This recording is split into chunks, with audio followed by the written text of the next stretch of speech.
மாயை என்பதை உடைத்தது இந்த வேல். சுக்கு நூறாக்கி அவர்களை எல்லாம் மீட்டது. இப்ப மாயையில் சிக்கிய உயிர்களை மீட்பது எதுங்க? ஆமா, நாம சூரசங்காரம்னே சூரனுக்கும் முருகனுக்கும் சண்டை. முருகப்பெருமான் சூரனை அழிச்சிட்டாரு, வெற்றி பெற்றுட்டாரு. சூர சங்காரம்ங்கிறது அது இல்லைங்க. உயிர்களை உடம்பை அழிப்பது என்பது தனியா செய்யணும்னு அவசியம் இல்லை. இறைவனுடைய 5 தொழில் இதெல்லாமே வந்துருது ஏற்கனவே. படைத்தல், காத்தல், அழித்தல், மறைத்தல், அருளல், இதெல்லாம் இயல்பா நடக்கிறது. இவரை தனியா வேற இவர் முருகப்பெருமான் வந்து இவன் அழிக்கிறமா என்ன? சூரசங்காரம்ங்கிறது முருகன் சூரனை கொன்ற நாள் இல்ல, சங்கரித்தல் அப்படின்னா ஒடுக்குதல்.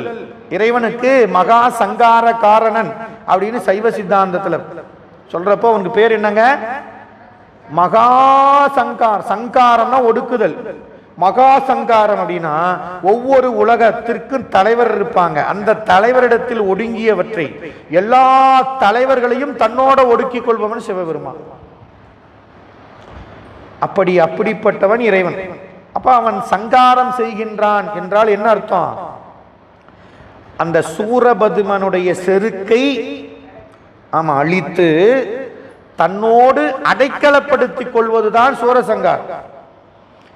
நீங்க அந்த மாமரமாய் நின்றவன் வேல் 2ஆ பிளந்ததா இல்லையா? அந்த மரத்தை ஒன்னு சேவல் பதாகை, இன்னொன்னு மயில்.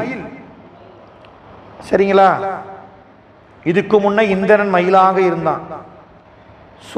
சூரனுக்கிட்ட போர் பண்றப்ப மயில் மேல இருந்தாரா இல்லையா? முருகன் இருந்தார். இந்திரன் மயில். திருப்புகழ் பாடுறார் அருணகிநாதர். நீலங்கொள் மேகத்தின் மயில் மீதே நீ வந்த வாழ்வை கண்டு அதனாலே. இப்ப முருகப்பெருமானுக்கு முன்ன இந்திரன் மயிலாக இருந்தான். அப்படியே சிவபெருமானுக்கு வாங்க. சிவபெருமானுக்கு அறவிடைன்னு ஒண்ணு இருந்தது. திருமால் விடையாக இருந்து தாங்கினார்.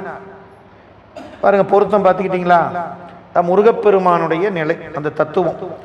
அப்போ இங்க சொன்னாரு, சூரனுடைய மார்பும் குன்றும் துளைத்தது. இந்த வேல் 2 துளைச்சது. ஒண்ணு மலையை துளைத்தது மாயை, சூரன் மார்பை துளைத்தது அவனுடைய ஆணவமலம் அறியாமை துளைத்தது.